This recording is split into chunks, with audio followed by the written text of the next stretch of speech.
इंदौर की चर्चित राजा रघुवंशी हत्याकांड में एक के बाद एक कई नए खुलासे हो रहे हैं। अब इस पूरे केस में एक मिस्ट्री गर्ल अलका का नाम भी सामने आ रहा है, जिसे सोनम की करीबी दोस्त बताया जा रहा है। राजा के परिवार ने अलका पर शक जताया है, साथ ही कहा है कि वो भी इस हत्याकांड में शामिल हो सकती है। इसी बीच इस केस ने एक और नया मोड़ लेते हुए सोनम और राजा की कुंडली को लेकर कई चौंकाने वाले दावे किए हैं, जिसने हर किसी को हैरान करके रख दिया है। ये रिपोर्ट देखिए। तो सबसे पहले आपको बता देते हैं, मेघालय पुलिस के सूत्रों के अनुसार अलका सोनम की बचपन की फ्रेंड है और दोनों का रिश्ता बेहद करीबी रहा है।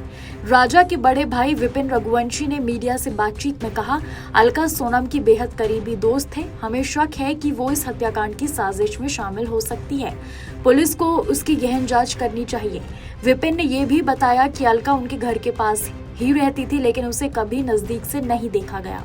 राजा के परिवार ने सोनम और अलका की भूमिका को स्पष्ट करने के लिए नार्को टेस्ट की मांग की है।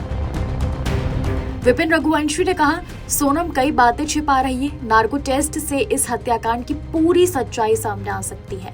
परिवार का मानना है कि अलका के संदिग्ध व्यवहार और सोनम के साथ उसकी नजदीकी इस मामले में नए सुराग दे सकती है। पुलिस सूत्रों के मुताबिक विशेष जांच टीम SIT अब अलका की भूमिका की जांच में जुट गई है। हालांकि मेघालय पुलिस ने अभी तक अलका के बारे में कोई ऑफिशियल स्टेटमेंट जारी नहीं किया है। सवाल यह है कि क्या अलका केवल सोनम की दोस्त है या इस हत्याकांड में उसका कोई गहरा राज छिपा है। वहीं दूसरी तरफ इस पूरे केस में बेहद चौंकाने वाला एक और खुलासा हुआ है।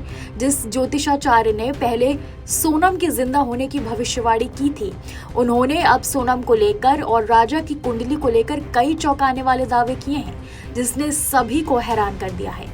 आपको बता दें कि राजा रघुवंशी की हत्या की बात पता चलने के बाद उनके परिवार ने इंदौर के एक पंडित से संपर्क किया था। उस वक्त सोनम लापता थी, उसका कोई सुराग नहीं मिल रहा था। राजा के परिवार ने उनसे 3 सवाल किए थे।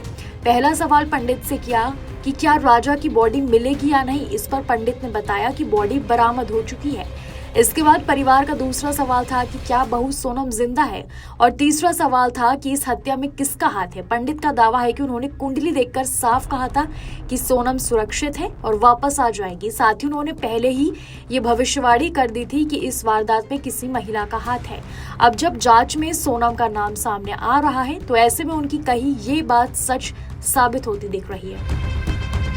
पंडित ज्योतिषाचार्य अजय दुबे ने दावा किया है कि सोनम लेस्बियन हो सकती है, उसका किसी लड़की के साथ समलैंगिक संबंध हो सकते हैं। पंडित का ये भी दावा है कि पिछले 2 सालों से उस लड़की के साथ सोनम का प्रेम प्रसंग नजर आता है।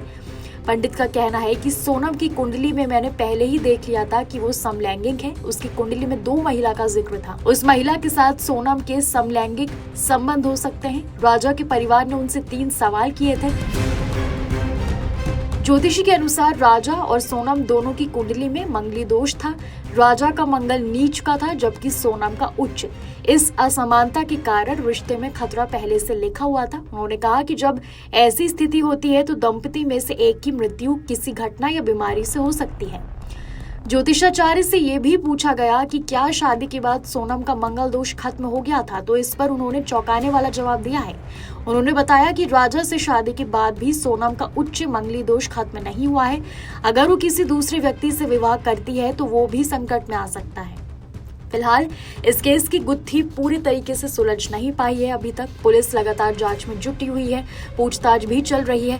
अब वक्त ही बताएगा कि आखिरकार सोनम ने राजा का मर्डर क्यों किया और उसके पीछे इसकी मंशा क्या थी। राजा रघुवंशी और सोनम की शादी 11 मई 2025 को इंदौर में हुई थी। शादी के कुछ दिन बाद ही दोनों हनीमून के लिए मेघालय गए थे। 23 मई को दोनों लापता हो गए और 2 जून को राजा का शव वेई सारडोंग वाटरफॉल के पास एक खाई में मिला। मेघालय पुलिस ने इस मामले में सोनम, उसके कथित प्रेमी राज कुशवाहा और 3 अन्य आरोपियों विशाल चौहान, आकाश राजपूत और आनंद कुर्मी को गिरफ्तार किया है। पुलिस का दावा है कि सोनम ने अपने प्रेमी राज के साथ मिलकर इस हत्या की साजिश रची थी। मेघालय पुलिस ने इस केस को ऑपरेशन हनीमून नाम दिया है। पुलिस ने बताया कि सोनम ने हत्या के बाद शिलोंग से गुवाहाटी और फिर वहां से ट्रेन के जरिए गाजीपुर पहुंचकर आत्मसमर्पण किया था। जांच में ये भी खुलासा हुआ है कि हत्या की साजिश फरवरी 2025 से रची जा रही थी, जिसमें सोनम और राज कुशवाहा ने मिलकर कई योजनाएं बनाई थी।